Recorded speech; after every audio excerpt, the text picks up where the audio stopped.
It's time for another video about 3D printing. And in this video, we're going to talk about slicing, which is the process of taking a 3D object file and converting it into a format that your printer can understand. And slicing is really important. You might think, well, just, make the thing. How hard could it be? That's what we're going to talk about in this video. I'm Joshua Bardwell, and you're going to learn something today.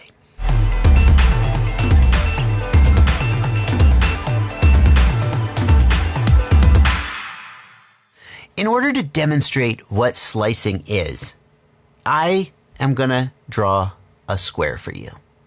And I'm going to show you just how hard it is to draw a square. Think it's easy? Check it out. Let's take these Cartesian coordinates, like you might remember from geometry class. And as you probably know, a square, let's say we're going to describe a square. 1, 2, 3, 4. The coordinates of the square are going to be 1, 2, 3, 4, 1, 2, 3, 4, and 1, 2, 3, 4. And the coordinates of that square are going to be 0, 0, 0, 4, 4, 0, and 4, 4. Now what I've just done there, numerically represented the coordinates of the points of the square. That is the 3D object file. Most of the cases, what you're going to be dealing with is an STL file, a .stl file. It is a mathematical representation of an object. And we've oversimplified it a little bit, but this is actually kind of what an STL file contains. But translating that into a physical object is harder than you think. So, how do you draw a square? Well, just draw lines that connect these points. Okay, no problem. I am going to draw lines that connect these points. Ready? Here we go. We're going to start at 0.0. We're going to move to 0.4. We're going to move to 4.4. We're going to move to 4.0 and down. What did I do wrong? Oh, the pen needs to touch the paper. Oh, you should have said. Okay. The pen's touching the paper. Okay, here we go. We're going to start at 0.0. We're going to go to 4.4. We're going to go over here, we're going to go over here, and then we're going to go back here. I did it, I drew a square. Oh, no, do you mean the order I do it in matters too? Okay, I got that. I think I understand this. Here we go.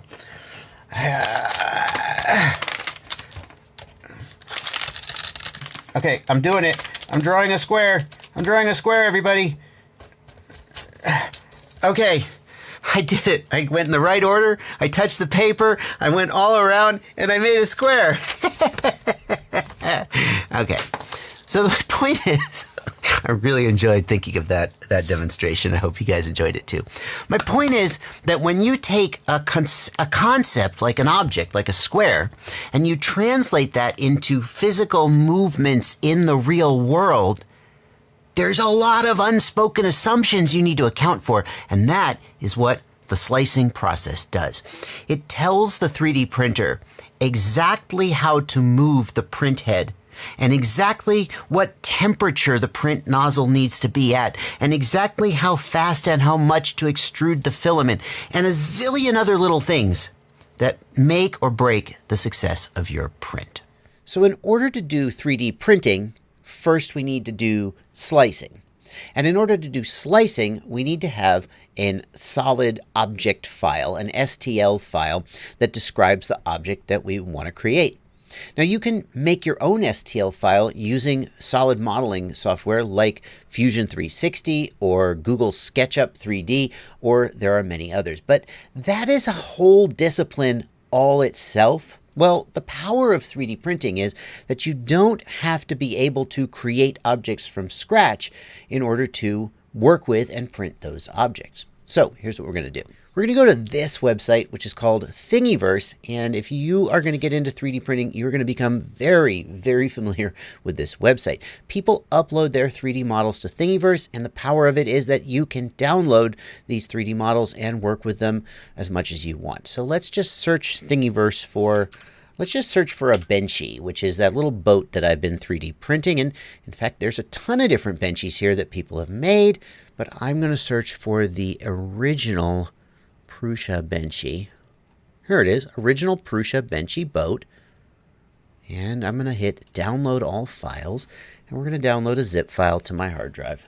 So here are the contents of that zip file that we downloaded, and if I just drag this to my desktop and open up the folder, normally there will be an images folder which contains bitmap or JPEG images, whatever, of the object. That's empty for this particular one. That's a little unusual, actually. And then in the files folder will be the actual STL file for the object.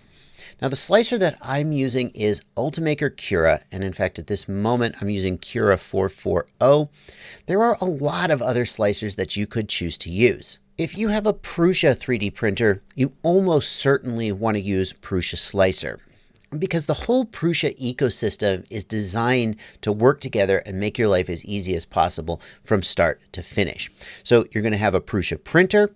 The Purusha Slicer software is going to know all about how to make that printer work its best.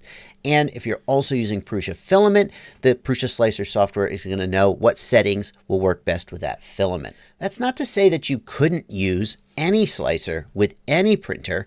There just may be more work. If you were to choose to use Cura with a Purusha printer, you may need to have to do some tweaking yourself to get the best settings for it. Another slicer that has to be mentioned is Simplify 3D.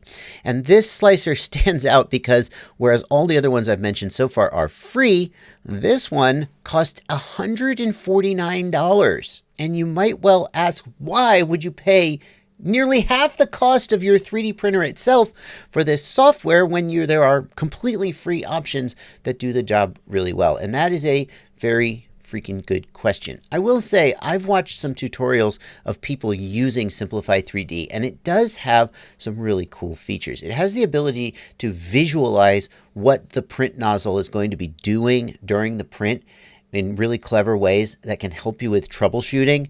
And it also has the ability to tweak and customize at a level that some other slicers don't have. For example, in Simplify 3D, you can say that when the nozzle gets to this layer, you should change a setting, and this other layer you should change. And you can really granularly control what the printer is doing at each part of the print.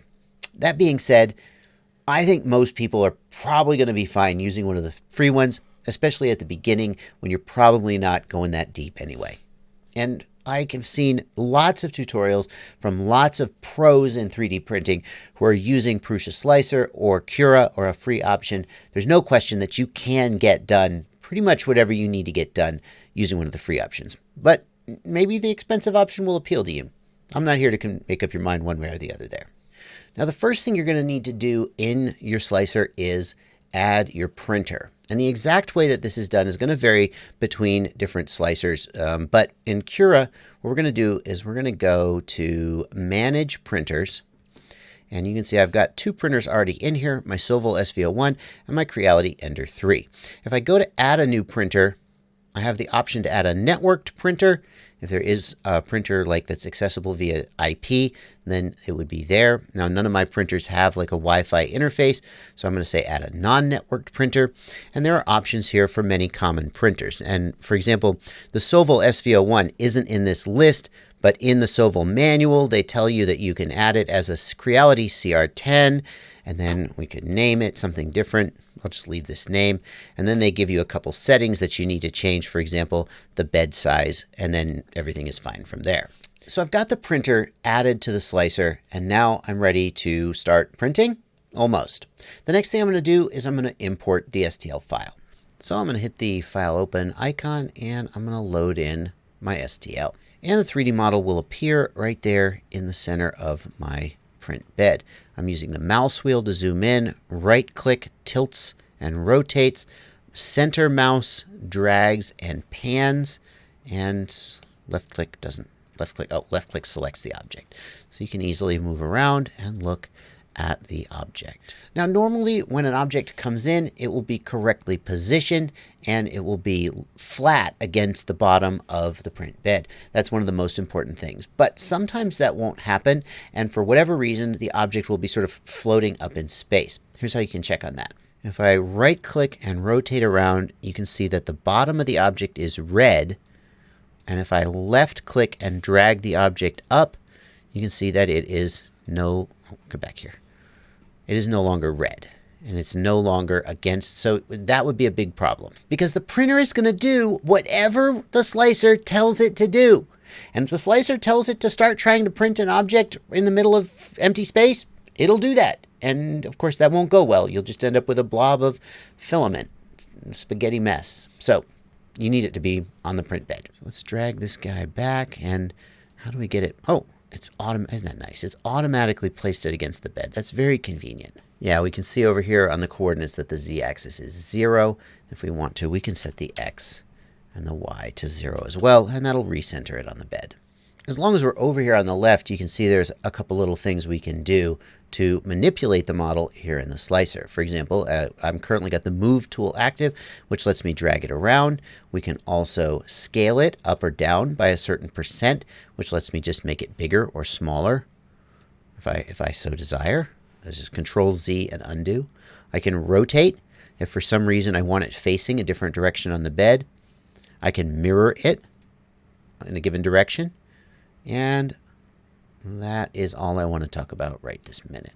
You can also drag it to a different location on the bed. If for some reason you don't want to print in the exact center of the bed, you want to do that, you can. And I can even right click and multiply model to create additional copies of the model. And it'll make a bunch of them, and I can just print multiple ones at the same time. Oh, we got a problem here. We're off the edge of the bed. Let's fix that. There we go. Once you've got the model imported and laid out on the bed, the next thing we're going to do is choose the printer settings and then slice and print. That's a real oversimplification because slicing is a complex process, and there are whole tutorials out there about the best settings for your slicer, and you could spend, and you will spend hours and hours learning about it unless you've got a Purusha printer, in which case just use the pre-installed profiles and it's perfect and you don't have to learn anything. Isn't it great? But for the rest of us, here's a brief look at what I've learned. Let's go ahead and put this benchy back in the center of the bed by setting the X, Y, and Z to 0. And then I've got my printer selected here. I'm going to be printing on the Sovol SV01. The material that I'm going to be printing in is PLA. I can choose a different material if I so desire. There's some generic profiles here. And these profiles will just get you in the ballpark of the correct settings. You may need to tweak them. But for example, if I was printing in TPU, I would change this to TPU 95A. The nozzle size needs to be correct for your printer. Most people watching this have a printer with a 0.4 millimeter nozzle. If you don't, then you probably already know that. You probably changed your nozzle size. But most consumer printers are going to come with a 0.4 millimeter nozzle. That definitely needs to be correct. And then we're going to choose these settings. Now what we've got here is the absolute most basic settings you can choose to control the outcome of your print. This one here is the layer height. And layer height is as the nozzle moves and draws one layer of the object, how high is that layer going to be? A smaller layer height gives you finer layers with more fine detail and a smoother finish, but it takes a lot longer to finish the print. So a 0.2 layer height is what they call standard quality. 0.16 is a little bit higher quality, and 0.12 is what they call super quality. Again, there's going to be a substantial difference in print time between these. 0.2 millimeter is pretty good for everything you're going to be doing at the beginning. You don't need ultra-fine details probably, and you don't need an ultra-fine finish, especially as you're just trying to dial in the settings and get everything figured out. Stick with 0.2 millimeters, assuming you have a 0.4 millimeter nozzle. Now you might think, well, if 0.2 millimeters is fast, then couldn't I go to could I go to 0.3 millimeters or even 0.4 millimeters? And as a rule of thumb, you generally don't want the layer height to be more than about half of your nozzle diameter. So since we have a 0.4 millimeter nozzle, you probably don't want to go above about 0.2 millimeter layer height. You can go a little further, but stick with about 50%. That's about as much as you want to go. You can go to a bigger nozzle if you want to, but that's a whole different topic for a whole different video. The next setting we see here is the Infill Percent. And in order to explain that, let's actually take a look. Let's slice this. So I'm just going to go ahead and hit the slice button.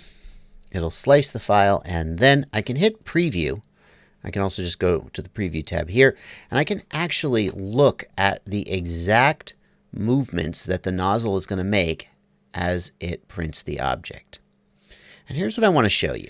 If we look at this layer, like you can literally see that yellow thing? That is the nozzle, and that is exactly what it's going to do as it prints the object. What I want you to see is that as it prints the outside of the boat, it's printing what's called a perimeter. It's literally printing the perimeter of the boat, and you can see that we've got 3 layers of perimeter in these slicer settings. But then when it gets to the inside of the boat, basically the hollow inside, it's doing what's called infill. And the idea of infill is that there's kind of hollow parts of the model that don't need like full solid plastic, but might need a little bit of support just to keep it all from sort of falling apart. And the infill percent controls how much infill there's going to be in those parts of the model that aren't perimeter. The default infill percent here is 20%. You can go much smaller. If you go to 0% infill, then those parts will literally be hollow with no support at all. Some things will print okay like that, and some things won't. You can go to 100% infill, at which point the whole thing will be solid plastic. It is almost never really necessary to do that. That is almost always just going to be a waste of plastic. But that's the kind of thing you can learn more about as you progress. A default of about 20% infill is fine for some functional pieces. And if you're just trying to print like really fast draft stuff and just kind of dial in your settings, you can go as low as maybe 10% infill, maybe even a little bit lower, and that'll speed up your prints a little bit without significant. It'll make them weaker, but if you're just trying to get your print settings dialed in, you don't really care about that quite so much. Now, I got to tell you that these very basic print settings, personally, I immediately went and clicked to the custom/advanced tab because I wanted to get my hands dirty. And frankly, I think you probably will too. But if you want to go ahead and try just using the preset and run a print, maybe it'll come out fine. Probably, especially if you're not printing with PLA, if you're printing with TPU, almost certainly you're going to need to tweak in order to get good results.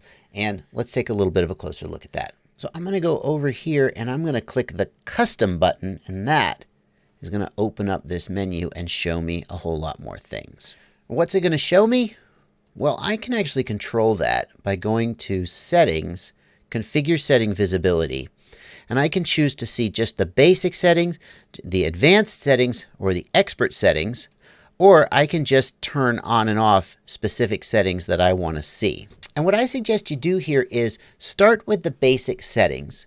And then as you start to learn and explore, you've got a problem with your print, you do a little bit of reading, and you find out that the way to fix that problem is to have a different initial layer height. So you go in here to the setting visibility and you turn on initial layer height. And now here it is right here in your menu. In other words, don't turn on all the settings and get super overwhelmed because there are a ton of these settings that you will probably never touch.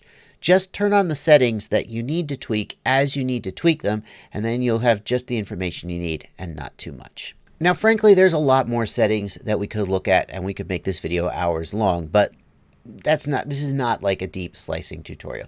Let me show you my slicer settings that I've been working with, and then I'll show you the final step of slicing and taking it to the printer and printing it.